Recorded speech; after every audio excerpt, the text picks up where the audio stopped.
Hi. Hello. I like that you were like clapping along to the intro by the end. Sorry about that. It's great to be with you. This is the end of our tour. This is the last day. So I've been on the road for 2.5 weeks now and gotten to meet so many amazing people. But this is the moment that I've been most excited for. And I'm so grateful to be with all of you. So thankful that y'all are here tonight. So thankful to the University Bookstore for making tonight possible. They have lots of copies of my books. That's the #1 way to support your independent bookseller. You can also, I understand, buy other people's books, but who would want to do that? Really appreciate y'all being here, and just so grateful for the chance to end the tour in Seattle, one of my favorite towns in America. I'm not just saying that. That's legit. I really feel that way. I'm going to be back here in a couple months, actually. I can't wait to be back here. So, listen, I'm going to read a little bit of the book just so that you can plausibly say you attended a book reading. But first, I want to thank you for doing the heroic work of getting out of bed and making yourself go outside and all that stuff, because I know it's not easy, really. And I know many of you didn't even come from Seattle. You came from further afield. Like, raise your hand if you're not even from Seattle. Incredible. Thank you. Thank you so much for coming all this way. Thank you. Are there any parents who drove their children? Thank you. Thank you. Thank you. There used to be a lot more parents who had to drive their children like 12 years ago, but now most of y'all have driver's licenses. I'm super proud of you.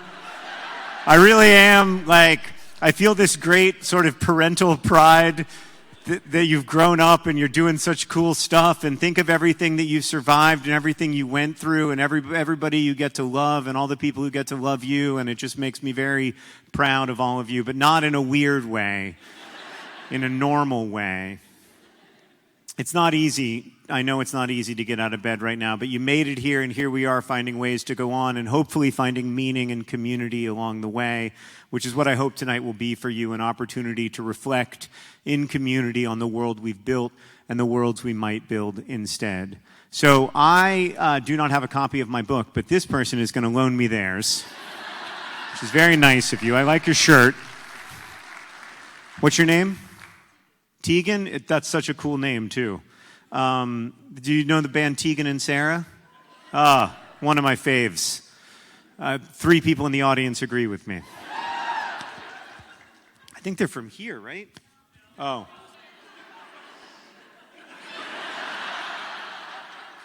My bad. This reminds me of that moment in Spinal Tap when they're like, "Hello, Omaha," and they're not in Omaha. But yeah, it's okay. Everything's going to be fine. So this is about when I went to Lakka Government Hospital for the first time, the only tuberculosis hospital in Sierra Leone. I didn't even know that there were tuberculosis hospitals still. I didn't know that tuberculosis was still a thing. But some of the doctors and folks we were traveling with really wanted to visit a TB hospital to learn about some of the cases they were concerned about. There were some people they were concerned about who had some complex drug-resistant tuberculosis. And so they asked us to kind of tag along, my wife and I, and so we agreed to, even though I was tired, and I have a bit of, this is going to surprise you, but I have a bit of a fragile constitution. And so I wasn't feeling that good, but we arrived at Lakka nonetheless, and when we did, we were immediately greeted by a child who introduced himself as Henry. "That's my son's name," I told him, and he smiled. Most Sierra Leoneans are multilingual, but Henry spoke particularly good English, especially for a kid his age, which made it possible for us to have a conversation that could go beyond my few halting phrases of Creole. I asked him how he was doing, and he said, "I am happy, sir. I am encouraged." He loved that phrase, encouraged, like courage is something we rouse ourselves and others into. My son Henry was 9 then, and this Henry appeared to be about the same age, a small boy with spindly legs and a big goofy smile. He wore shorts and an oversized rugby shirt that reached nearly to his knees. Henry took hold of my t-shirt and began walking me around the hospital. He showed me the lab where a technician was looking through a microscope, and Henry looked into the microscope and then asked me to, as the lab tech, a young woman from Freetown, explained that this sample contained tuberculosis even though the patient had been treated for several months with standard therapy. The lab tech began to explain this standard therapy to me, but Henry was pulling on my shirt again. He walked me through the wards, a complex of poorly ventilated buildings that contained hospital rooms with barred windows, thin mattresses, and no toilets. There was no electricity in the wards and no consistent running water. To me, the rooms resembled prison cells. Before it was a TB hospital, Lakka was a leprosy isolation facility, and it felt like one. Inside each room, 1 or 2 patients lay on cots, generally on their side or back. A few sat on the edges of their beds, leaning forward, and all these men, the women were in a separate ward, were thin. Some were so emaciated that their skin seemed wrapped tightly around bone. As we walked down a hallway between buildings, Henry and I watched a young man drink water from a plastic bottle and then promptly vomit a mix of bile and blood. I instinctively turned away, but Henry continued to stare at the man. I figured Henry was someone's kid, a doctor maybe, or a nurse, or one of the cooking or cleaning staff. Everyone seemed to know him, and everyone stopped their work to say hello and rub his head or squeeze his hand. And I was immediately charmed by Henry. He had some of the same mannerisms of my son, the same paradoxical mixture of shyness and enthusiastic desire for connection. Henry eventually brought me back to the group of doctors and nurses who were meeting in a small room near the entrance of the hospital, and then one of the nurses lovingly and laughingly shooed him away. "Who is that kid?" I asked. "Henry," answered a nurse. "The sweetest boy." "He's one of the patients we're worried about," said a physician who went by Dr. Michael. "He's a patient?" I asked. "Yeah. He's such a cute little kid," I said. "I hope he's going to be okay." Dr. Michael told me that Henry wasn't a little kid. He was 17. He was only so small because he'd grown up malnourished, and then the TB had further emaciated his body. "He seems to be doing okay," I said. "Lots of energy. He walked me all around the hospital." "This is because the antibiotics are working," Dr. Michael explained. "But we know they are not working well enough. We are almost certain they will fail, and that is a big problem." He shrugged, tight-lipped. There was a lot I didn't understand. Thank you.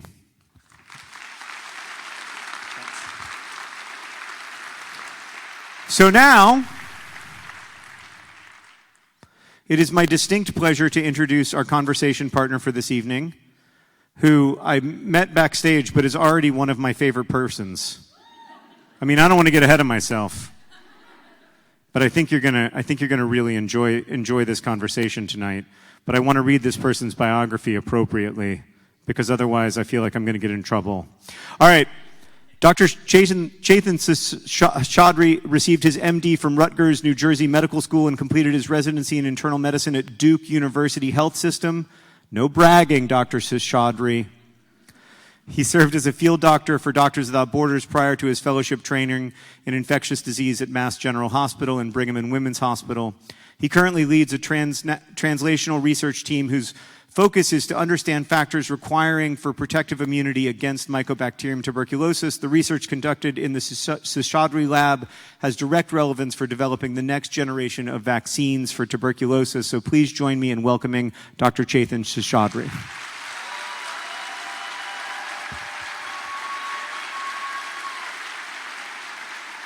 Thanks for being here.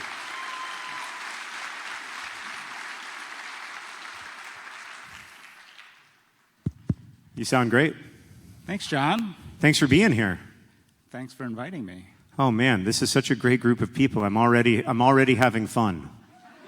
There is a great vibe, and it's like spilling over from the other room, too. Yeah, there's another room where they can't see us physically. But we did go in and say hi real quick before the show. That's why the intro had to play 5 times. Well, thank you for coming. Thank you for writing this book. I've spent the better part of 20 years working on tuberculosis, shouting from the rooftops, trying to get people to care about a problem I care really deeply about. And then you came and wrote this book. Someone recently asked me, they were like, "Are you annoyed?" I do worry about that sometimes, you know? They're like, here comes this latecomer who clearly doesn't know that much about tuberculosis. Are you annoyed? I'm not. What I told this person was like, are you kidding? Like, I've been shouting till I'm blue in the face. And I wish he had come by 20 years ago and written this book. How much further would we be if he had drawn the attention to this problem then? Would we have more resources? Would we have made more advances? So thank you for doing it now. Thank you. I appreciate that.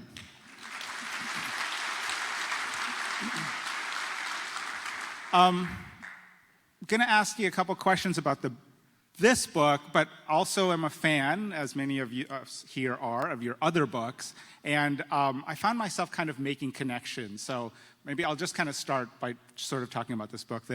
The title of the book is Everything is Tuberculosis. You could have called this book a lot of other things, but is it true? Is everything tuberculosis? Yeah. I think it is. I don't think that's an exaggeration.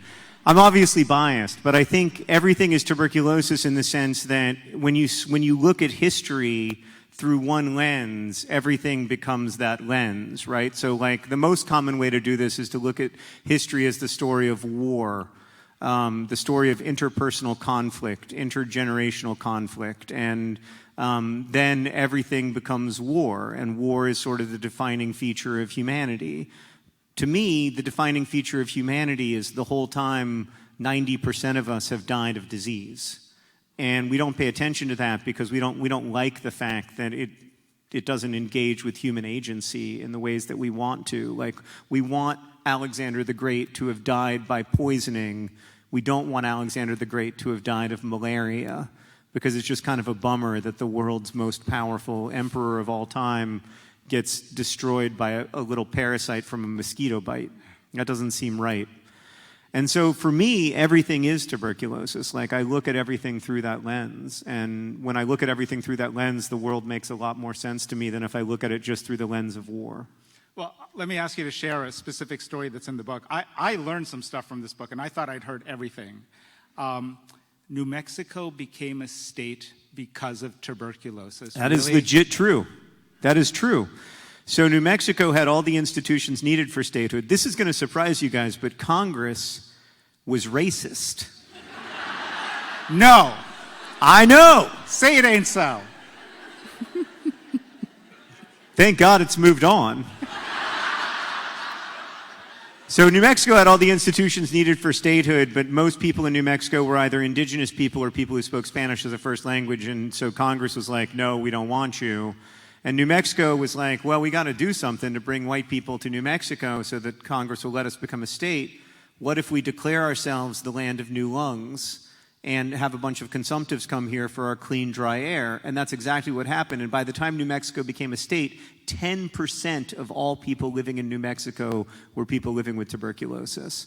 And once there were that many people who were consumptive, the Congress was like, all right, fine, we'll let you become a state. And that's how New Mexico became a state.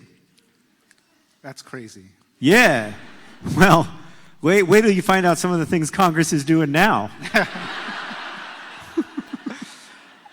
So what's kind of interesting when you trace this history, especially through, let's say, the late 19th century, early 20th century, tuberculosis seems like a pretty egalitarian disease. Yeah. Charles Dickens called it the disease that wealth never warded off. I mean, tuberculosis killed the richest man of the 19th century. In some ways, it was the cancer of its time, because it was a disease that was seen as a threat to everyone. And as a result, there were lots of fundraisers, there was lots of money pouring into tuberculosis research, into places where people with tuberculosis could live. And then that shifted pretty dramatically so tuberculosis was classically, at least in Northern Europe and the US, understood to be an inherited disease, a disease that you got from your parents and that came along with other personality traits. So it was also made you very sensitive. You were very alive to the suffering of the world. You were very likely to be a good poet. And especially if you were a woman, you were very likely to be very, very beautiful. Pale skin, sunken cheeks, heroin chic kind of vibe, rosy cheeks from the fever, the hectic glow that consumption gave you, and these wide, deep-set eyes, which were really, devastatingly due to malnutrition and the fact that the disease consumed the body, but that became seen as beautiful in 18th and 19th century Europe and the US. And then it was almost like a light switch flipped when we started to understand, no, this is an infectious disease. This is caused by a germ. It's sort of a body horror that you can be invaded by an organism that kills you from the inside out. And so that's not how we think about it now. It's definitely not an egalitarian disease. No, it's the disease that wealth entirely wards off, right? I mean, very few people who are gathered here will die of tuberculosis, probably none. So there's a line in your book. There's so many lines in your book, John. Thank you. The world we share is a product of all the worlds we used to share. And the entire premise of colonialism relied on white supremacy, acknowledging that consumption was common among enslaved, colonized, and marginalized people would have undermined not just a theory of disease, but the project of colonialism itself. Yeah, so it's important to understand the racialization of this disease. When tuberculosis was considered an inherited disease in Europe and the United States, it was believed that only white people could get it, and that people of color either didn't suffer at all from consumption, or else if they suffered from a related illness that, as Frank Snowden writes, they didn't even deign to give a name. And this was believed because it was a disease of civilization. Everyone knew it was a disease of cities. You got it when you were in a city. And so if it's a disease of civilization, quote unquote uncivilized people can't possibly get it, or else that would undermine the project of colonialism itself. And so we had to hold on to this, or we being white people, held on to this idea that this was a disease only of the so-called white race. And then, when it became clear that it was infectious, we had to abandon that, and the racialization of the disease really changed, and it became a disease that black and brown people were considered unusually susceptible to, often through racialized medicine for race-based reasons, like there are all these crazy, and this was obvious hogwash from the beginning. It's important to state that racialized medicine was understood to be, and I don't know if there are any little kids here, but bullshit from the beginning by people who were pushing back against it, including lots of African American doctors, lots of black European doctors, lots of people were pushing back against it, and yet it still was sort of the dominant way that medicine was taught in the United States and Northern Europe. And it was really commonly believed that black people especially were unusually susceptible to tuberculosis because of factors inherent to race, when in fact black people were unusually susceptible to tuberculosis and still are, not because of factors inherent to race, but because of racism. My favorite line on that is, people who are treated as less than fully human by the social order are more susceptible to tuberculosis. But it's not because of their moral codes or choices or genetics. It's because they are treated as less than fully human by the social order. Right. I love it when you quote me. I guess you really have picked out all the good quotes from the book. I read that and I was just like, but that's still a problem now. Oh, absolutely. Still, tuberculosis primarily infects and kills people who are treated as less than human by the social order. The only reason, and correct me if I'm wrong, you're an expert, it's uncomfortable to be in this room with you, but the only reason why tuberculosis still kills so many people is because of human-built systems. It's a choice. We have tools obviously we need better tools. We need a vaccine that isn't 103 years old. We need better medicines. We need better diagnostic tools. We need especially better diagnostic tools for kids. I'm not saying we don't need better tools, but we know how to kill this bacteria. We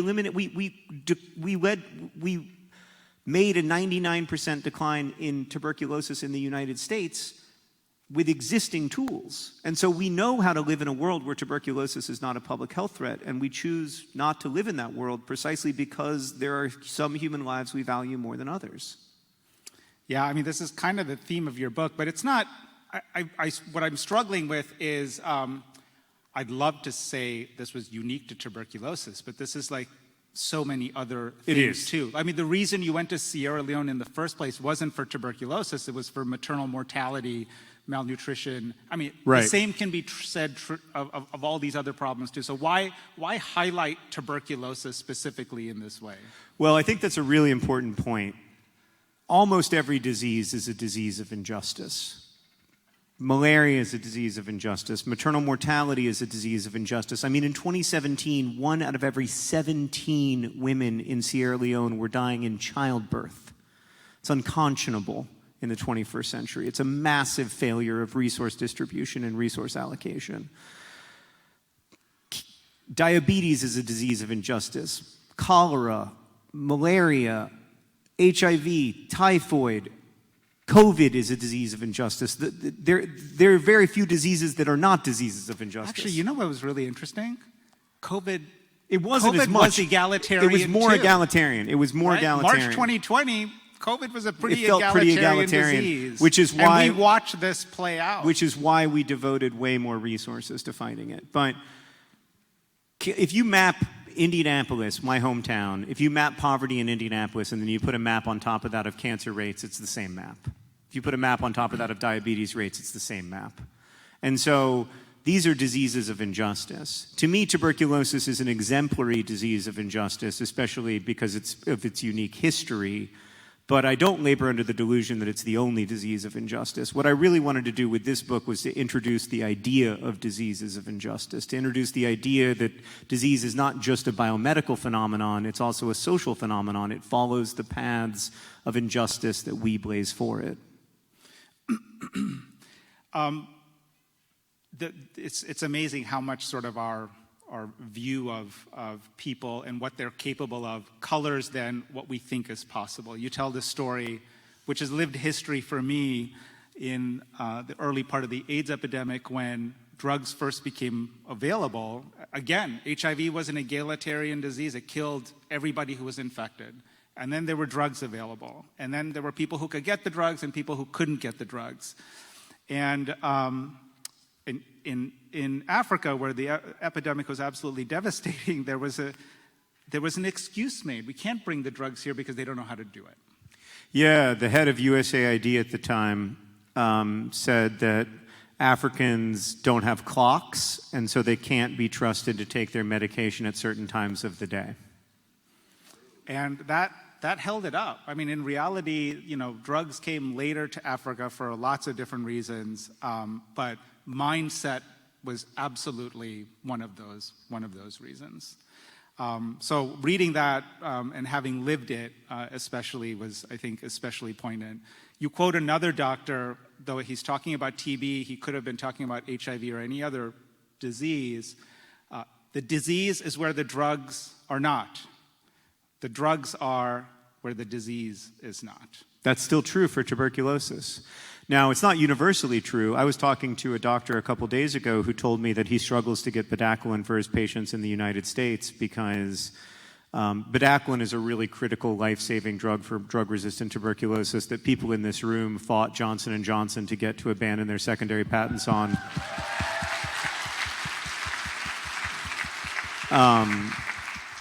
And I should mention that outside there are booths both for PIH and for TB fighters if you want to join the TB fighter community that was so essential in making that work happen. But also for Partners in Health, you can learn more about their work and I think get a free pen. So win-win. But that's still very much the case. Yes, there are sometimes, like there was a stock out of isoniazid in Indiana about a year ago, which is embarrassing. So it's not that drugs are totally available in the United States. We have plenty of healthcare inequity here, obviously, as you all know. It's in Seattle, it's in Indianapolis, it's everywhere we go. But for someone like Henry, trying to survive multi-drug resistant tuberculosis in Sierra Leone, he was told bedaquiline wasn't for him. Not because we have to fly to the moon to get it, not because it's made out of platinum, but because it was artificially made expensive by a corporation.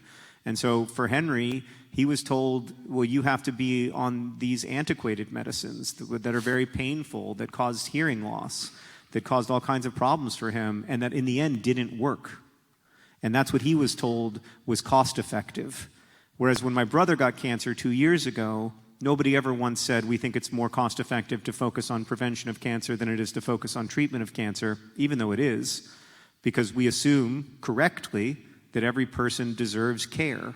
And so Hank received the kind of personalized, tailored treatment that was right for him, and as a result was cured of his cancer. It cost 150 times more than it cost to cure Henry's tuberculosis. And yet, Henry heard over and over again, and his family heard over and over again, these drugs aren't for you. They're not for people like you. Okay, I'm gonna put on my devil's advocate hat. Oh, great. So I'm Mr. Pharmaceutical Company. Yeah. And I'd love to help you and your disease of choice, but I got to make a return on my investment. I know. So I'm going to price this drug that we spent a lot of time, effort, and money to develop. I'm going to push back a little bit against that, but yeah, go on. So that I can make a return. Yeah. How are you going to tell me that I priced it wrong? Yeah, so you're absolutely right that the people who work at Johnson & Johnson or any other pharmaceutical company are not bad people. They're trying to improve access. They're trying to come up with new pharmaceutical interventions for critical health problems, and they're trying to make the world better and safer for vulnerable people and rich people alike. That's absolutely true, and I think it's important to state that, like, these, you know, it's not like one company is evil and another company is good. That's like the wrong way to imagine companies. I would argue that the system is flawed. If there's a place where the needs of the market are not aligning with the needs of human health, and we're picking the market, I think we're making the wrong pick. I think we need to focus on the needs of human health and how do we incentivize the market to serve the needs of human health. So one way we do that, and bedaquiline is a great example, is with public funding. So bedaquiline was funded primarily by U.S. government money, by money that we paid for. But Johnson & Johnson also put in some money, and so they got the patent, and they were able to distribute the drug, choose the pricing, et cetera. Now, I would argue that I get that. That's fine. You need to make a return on your investment. But if you're funded primarily by public money, at least in the poorest countries or the people serving the poorest countries, that drug should be available at cost. And elsewhere, you should be able to, you should have a profit. But if you're taking a bunch of public money to develop a diagnostic or to develop a test, yeah, like as a result of that choice, you're going to get less of a return because you're taking less of a risk. And I think that would be my counter-argument to that. But it is very hard to work within this system because the system is, in my opinion, quite flawed. Yeah, I mean, I think I would totally agree with that. And I don't know what the solution to the system is, except that I would say that there is a role for government. There has to be a role for government, right. And until 8 weeks ago, there was. Governments are not driven by the market. They are driven by the responsibility to the people who they're responsible to.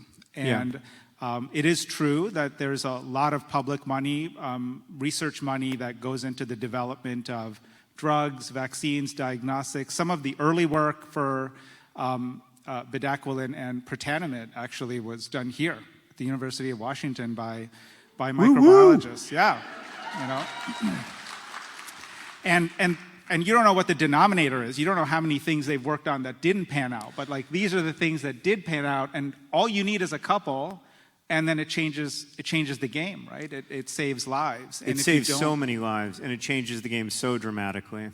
And so cuts to government funding and research are really bad. Yeah, they have real-life implications. I mean, hundreds of thousands of people have seen their treatment interrupted in the middle of the course of their treatment as a result of the defunding of USAID. And, you know, this is 1/2 cent of our tax dollar. That's how much money goes to foreign aid, about 1/2 cent of every tax dollar. And with that 1/2 cent, the United States has done incredible good.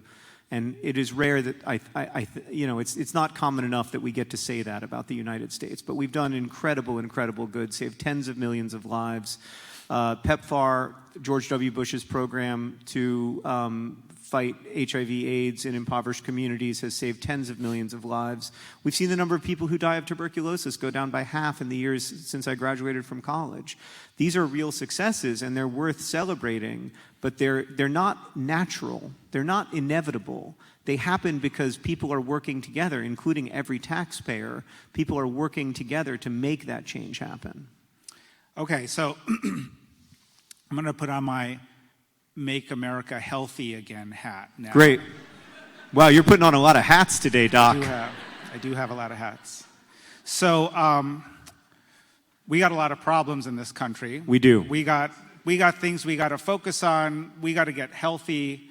And we have limited resources and limited time. Tuberculosis is not one of those problems. And hashtag yet. So tell me about that. Tell me about the yet. So we've interrupted hundreds of thousands of people's treatment, right? And that means that those hundreds of thousands of people are very likely to develop drug resistance. We know that even a couple weeks without treatment, you're very likely to develop drug resistance, much more likely than you are if you're on treatment consistently. So tuberculosis is a bacterial infection, but it's a weird bacterial infection. It takes between 4 and 6 months, usually, sometimes even longer, of daily antibiotics to cure. So if you interrupt somebody's treatment in the middle of that, they're very likely to develop drug resistance. That's a tragedy on an individual level. Unfortunately, most of the people who've seen their treatments interrupted will die of tuberculosis. It's also a tragedy on a societal level because it means more complicated drug resistance circulating in communities. And then, the nightmare scenario is that we end up with versions of tuberculosis that we have no tools to treat. We're starting to glimpse that world. I think in the next 6 to 12 months, we'll see more of it, unfortunately. And that's a threat to all of us, right? Like, it was only 90 years ago that my great-uncle Stokes Goodrich died in a tuberculosis sanatorium in Asheville, North Carolina. We used to spend so much money in this country to treat tuberculosis. At the height of the TB crisis in the U.S., there were almost as many hospital beds for tuberculosis patients as there were for all other conditions combined. That's how much money we used to spend on tuberculosis. And now we don't have to spend much money on tuberculosis because it's not a threat anymore. But epidemics don't know about political borders. They don't care about political borders. And if we let totally drug-resistant tuberculosis circulate in communities, that's a catastrophe for the whole world.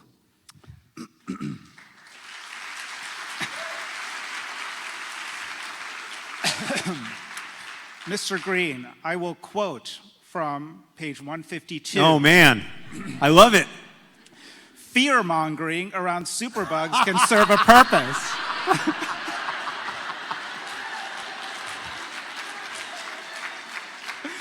But I am suspicious of focusing on the superbug argument. Dude, I've changed my tack. Gotcha! What a gotcha! This is incredible. I'll tell you, all right, I'll put on my wrote everything is tuberculosis hat before 8 weeks ago when I had to change all my messaging to try to appeal to people I disagree with. It's a great gotcha. That's one of the best. Honestly, Chathan, that's one of the best moments of my whole life. Here's why I'm suspicious of the argument I just made. And why I think you should be too. If and when tuberculosis becomes a threat in rich countries, we will respond to it like we always do with threats to rich countries, and we will pour resources into the vaccine work you're doing. We'll pour resources into new treatments. We'll pour resources into new diagnostics. And if we'd done that 50 years ago with tuberculosis already wouldn't be a public health threat, right? And so, I mean, that's my honest, that's why I've always been suspicious of that argument, is because when anything is a threat in rich countries, I mean, think about how much money we spend, and this is good money, I'm not opposed to it, but like, think about how much money we spend on cancer research, precisely because it's a threat to rich people, like my brother, like it's a threat to people who are not marginalized by the social order. And so I think the ultimate argument I would like to make, and that I probably should have made, especially since you were ready with that gotcha,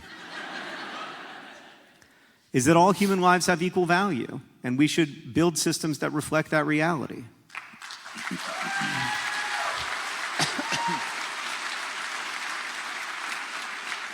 I love that, John. I love the we are all God's children argument, but I don't know that everybody sees the world that way. No, man, that's why I made that argument about totally drug-resistant tuberculosis.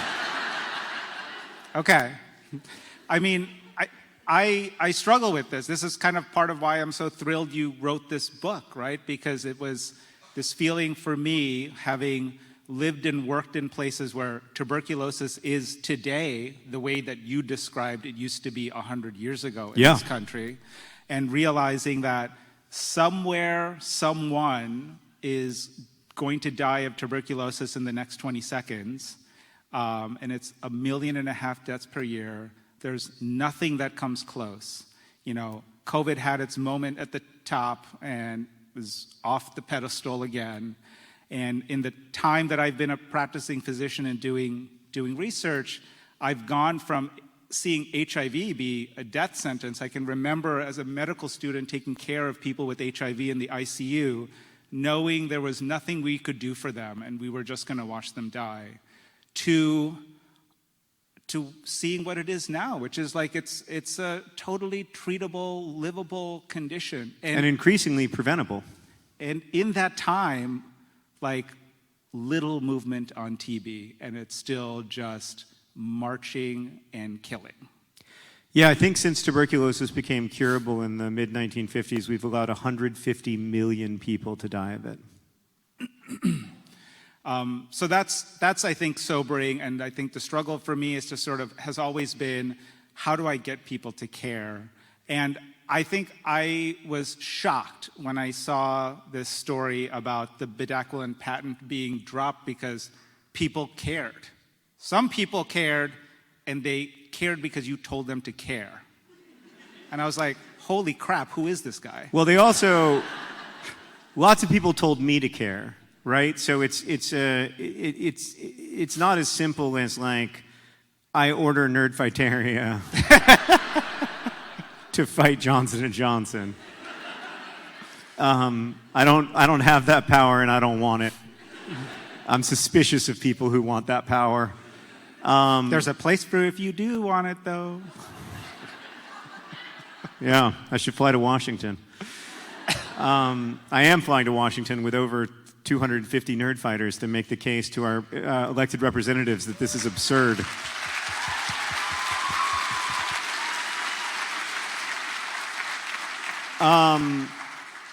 So lots of people at MSF, where I know you worked at Treatment Action Group, the longtime folks who've been fighting for equitable access to HIV and TB care, at Partners in Health, we're pressuring behind the scenes. There were two amazing activists, Nandita Venkatasan and Fumeza Tisile, who sued the Indian government and got the Indian government to agree that Johnson & Johnson's attempt to evergreen their patent was unjust and didn't reflect real innovation. And so there were so many people. There were so many people who had to come before in order to make that happen. There were so many people who had to work together, and I think we're just a small part of it, but we're very grateful to have played our part. Well, thank you for what you're doing, and thank all the nerd fighters and PIHers and TB activists out there who are here today. And please keep up the work, because there's still plenty to... Actually, there's more work to do now than there was before. Yeah, suddenly there's a lot of work to do. Should we get to some questions? Let's get to some audience questions. Okay. I want to ask you, this is a good sort of segue, because there's a good question from Aubrey. What are the most effective things we can do as U.S. citizens and voters to fight global health disparities in the face of a government that is openly hostile to foreign aid, including health programs? Yeah, so I think, look, we are making, it's hard to say this right now, but like some small amounts of global health funding have been turned back on in the last week. And that has happened because people are pressuring their congresspeople. I called my senator.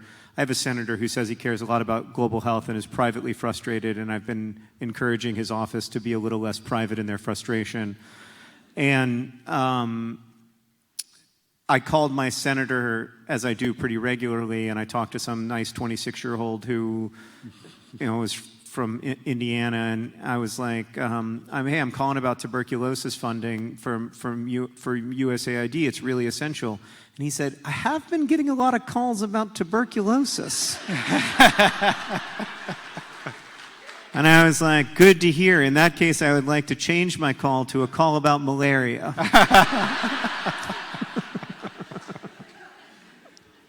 So it matters, and we've seen some successes in the last week or so. Now, just today, unfortunately, it was announced that everybody except for 15 employees of USAID has been laid off, which is thousands of people, and that is going to make it very hard to do the work that they say is going to continue to be funded. So look, I mean, I was going to say it's a challenging moment, but what an understatement. I think of this as like a long staircase of the fight against tuberculosis, or really the fight for better human health, as this long, long staircase. 2,100 years ago, Hippocrates told his students, don't even try to treat this disease. Yeah. It's not worth it. It'll make you look like a bad healer. And then over time, we made progress. We developed a vaccine. We developed drugs. We figured out this is an infectious disease. We kept walking up the staircase. And then the truth is that we've not taken 2 or 3 steps back on the staircase, we've fallen down the staircase. But when you fall down a staircase, you stand up and you start walking back up the staircase, and that's what it falls to us to do. It really hurts, though, when you fall down the stairs. So yeah, no, it's devastating. And I think it's important to remember the people who are most affected by this are the people who have the least access to megaphones. Right? I mean, the people who are going to lose their lives are the people who we're not hearing from right now, and that's its own devastation. This one's from Tegan. Tegan? Do you have any advice for someone in high school who is overwhelmed by all the problems one could dedicate a lifetime to fixing? How do you pick an issue and your unique way to solve it? I would be really interested to hear your answer to this question. But my answer to this question is you have to make choices at some point, right? Like, I wrote a book about tuberculosis. You're right. I could have written a book about malaria. I could have written a book about HIV. I could have written a book about cancer or diabetes or any number of diseases of injustice. I wrote about tuberculosis because of Henry in the end, because I was moved by one human story and following one human story. And that has become an important part of my work and my life. It doesn't mean that I don't care about climate change. I care a lot about climate change. It's just that I have to trust other people to work on climate change. And so you do have to make some choices when it comes to what you're going to care about and what you're going to focus on. And that doesn't mean that you don't care about other issues. It means that you're trusting other people to make those choices as well.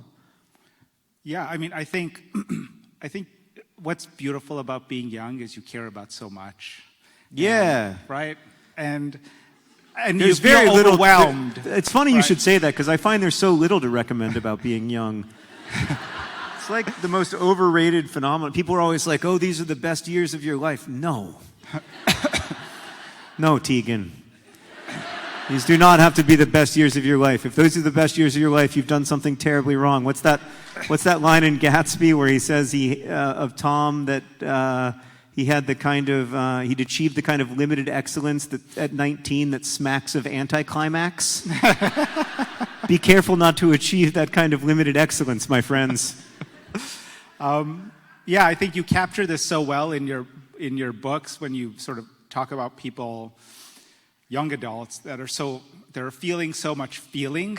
Yeah, it's so intense. Yes, and so this feeling of I feel like I should do something and there's so many things I can focus on, I think is true. But I think if you listen to yourself, you'll find the thing that you're going to sort of spend the time on. I think for me, it happened sort of not immediately, but I remember a moment being in India in a rural hospital working as a medical student, treating someone with tuberculosis, and I was like, this is the same stuff we do in the United States. These are like the same drugs, and they're from like the 1960s, and it's cheap as dirt here, and it's cheap as dirt in the United States, and tuberculosis is still killing a ton of people, and I thought, this sucks.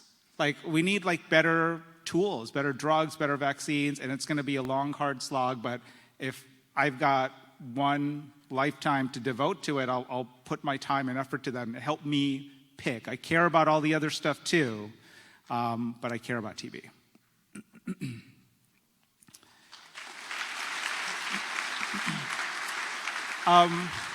This isn't an audience question, but I actually wanted to ask you this. Do you think TB is like cancer? I think TB used to be like cancer. It's like cancer in the sense that it takes a long time to cure, right?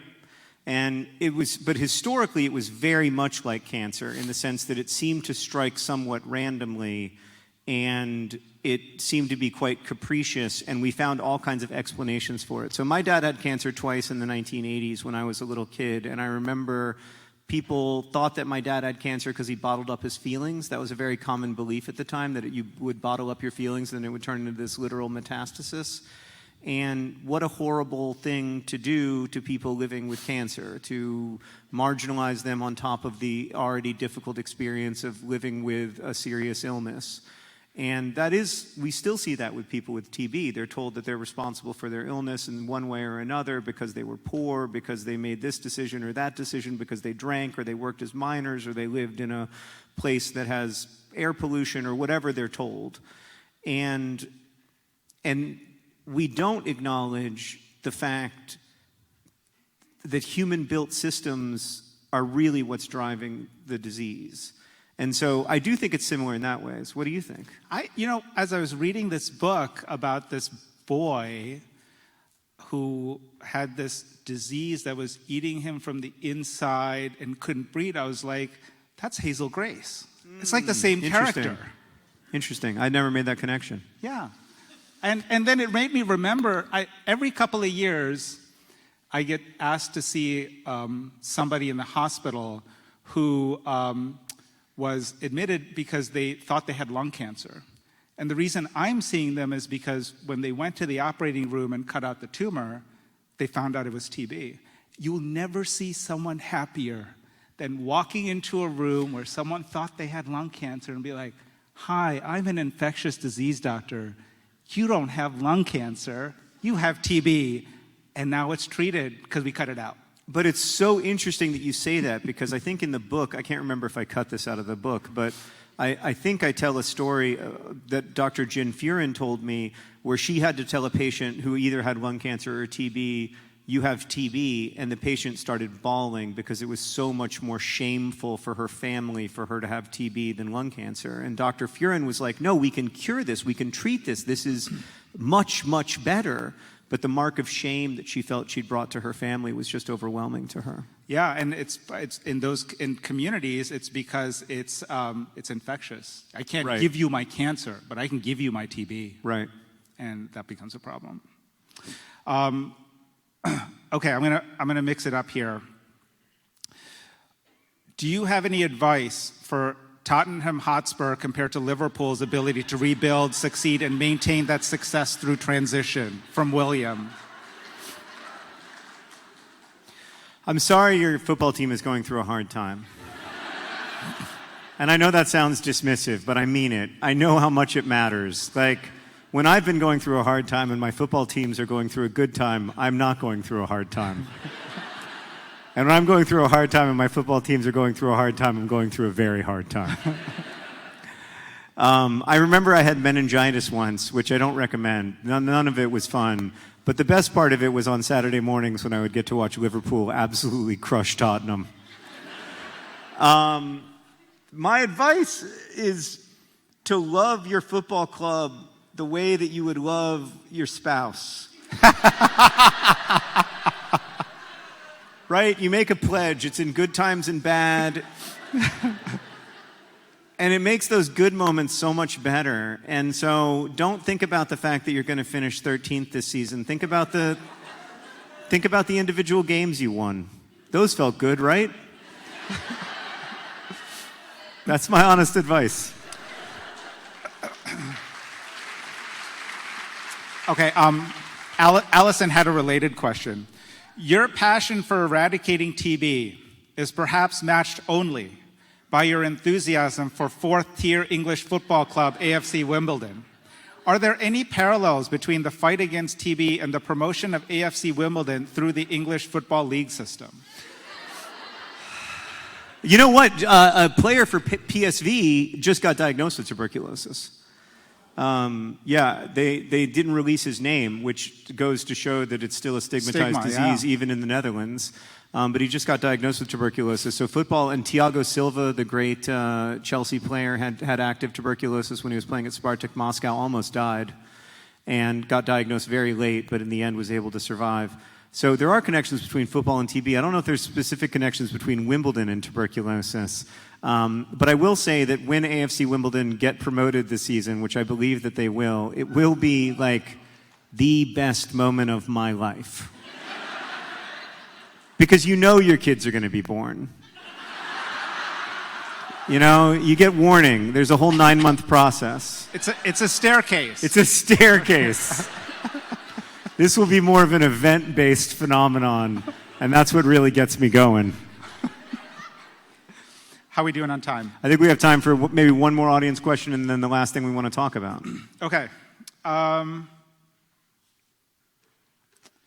This is the last stop on your book tour. How are you feeling about how it went? I'm so glad that I had this opportunity to be on tour. You know, with my last book, came out in 2021. I obviously didn't go on tour for that one. I've met 14,000 people on the road, and it's been really, really special. I have to say a special thank you to my longtime friend and publicist, Elise Marshall Pfeiffer, who's been on the road with me this whole time.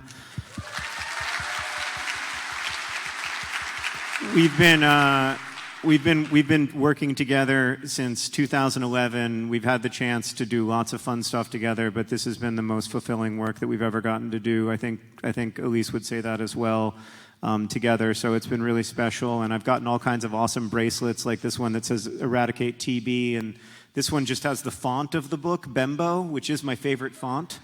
And this one says "TB sucks." Somebody gave that to me all the way back in Indianapolis when the tour started. So it's just been amazing. It's been really gratifying. And also, like, I don't know about you, but sometimes I wake up in the morning and I just feel despair and I want to stare into the middle distance and just like look at the ceiling and feel hopeless and scroll through the news and just, you know, be overwhelmed by the horrors that abound in every direction. And yeah, woo. Thanks. I'm glad I'm not alone.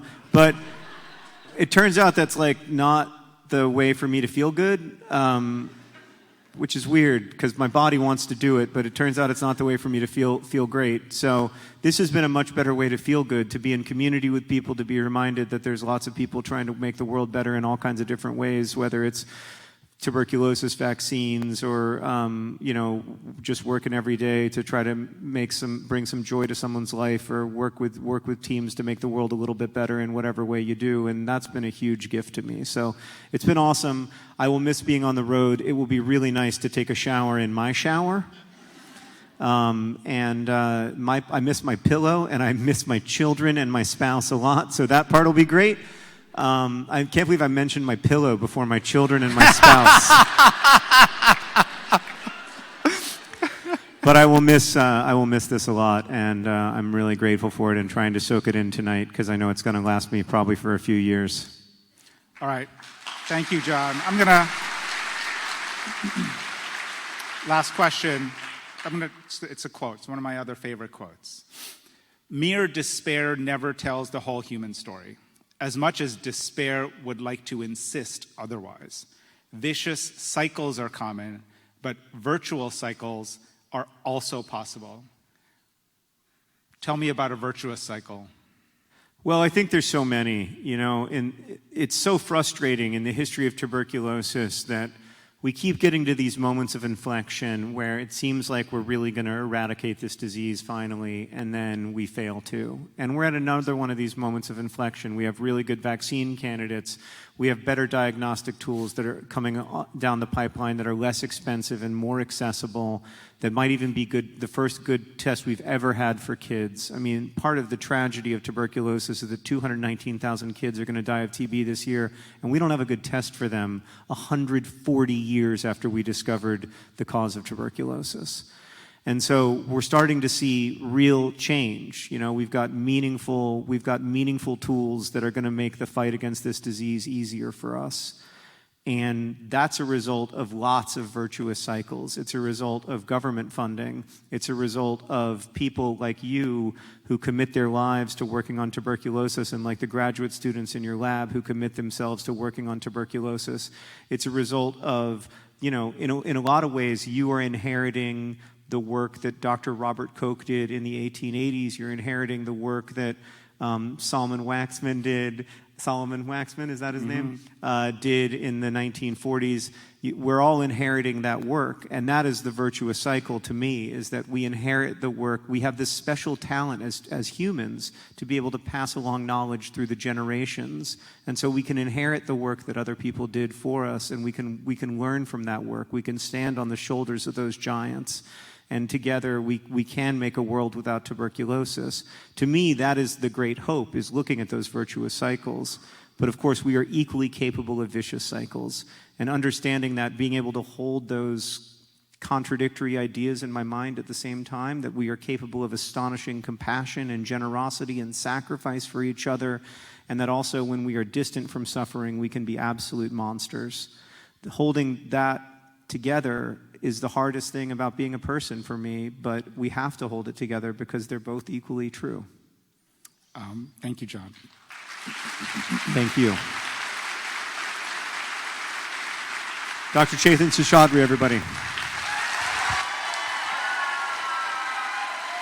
you so much. That was awesome. Thank you. All right. One more time for Chetan.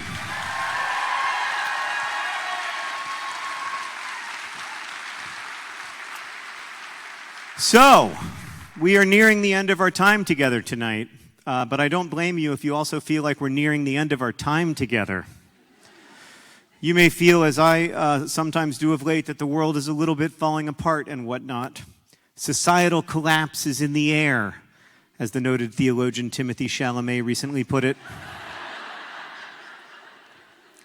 He really said that. Isn't that beautiful? It's just, I've been saying that over and over again on tour, and it just becomes a more beautiful and beautiful quote to me, and more telling and relevant, and Timothée Chalamet said it. He's so beautiful, and he's so pithy.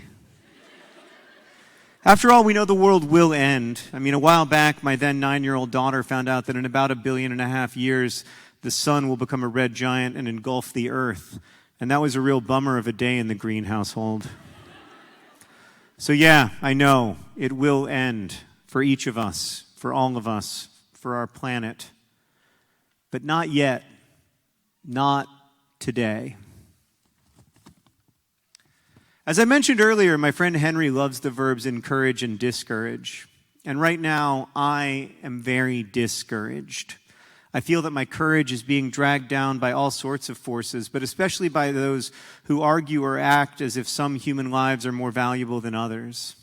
How can we respond hopefully to a moment where hope does not feel rewarded or justified? How can we imagine better worlds when so many power structures seem intent upon making worse ones? I mean, one recent estimate holds that by cutting off all U.S.-related tuberculosis funding, we'll see a 30% increase in multi-drug-resistant tuberculosis just this year. And that's just one disease among many, and declining human health is just one issue among many. And so it's easy to feel like this is the end of history. And I don't blame you if you feel it. There is a dread about our historical moment, a general feeling that horror is here and worse is coming, and I feel it too. I mean, why are we even here? Just to witness suffering? Just to worry? Sometimes it feels that way. But I think while we are in this moment of not yet, we are here to be with each other in the deepest sense, to help others feel less alone, and to allow others to help us feel less alone. I believe we are here to accompany each other through the joys and travails of humanness, through the wonder and the precarity. We do not live at the end of history. We live in the middle of history. I argue in this book that we are products of history, but we are also ourselves historical forces, and together we can change the arc of our shared story, and I know that because I have seen it happen. The year I graduated from high school, 12 million children died under the age of 5. Last year, fewer than 5 million did. That progress wasn't natural or inevitable. It happened because millions of people are working together to make the world safer for children, and that is my hope. I know that today feels like the last day, the end of the story, because it's the last one we've lived through so far. But today is not the end of the story. Today is the middle of the story, and it falls to us to write a better end. My friend Amy Cross Rosenthal, who died of cancer a few years ago, knew this better than anyone I've ever known. Amy used to ask people to sing an old song from World War I, sung to the tune of that New Year's Eve song, Auld Lang Syne. British soldiers in the trenches, horrified by the pointlessness of war, would sing, "We're here because we're here, because we're here." And Amy changed the meaning of that song without ever changing the words. She turned it into a kind of battle cry for hope. Maybe it's true that we can't say with certainty why we're here, but we can nonetheless celebrate being here, especially in community. Because that song, when sung together, takes on an entirely different meaning, at least for me. And so if you'll indulge me, I'd like to invite Chethan back out so that we can sing it together once now. And Elise. All right, I'll count you in. All right, I'm ready. 3, 2, 1. We're here because we're here, because we're here, because we're here. We're here because we're here, because we're here, because we're here. Thank you so much for being here with us tonight. I love you, Seattle.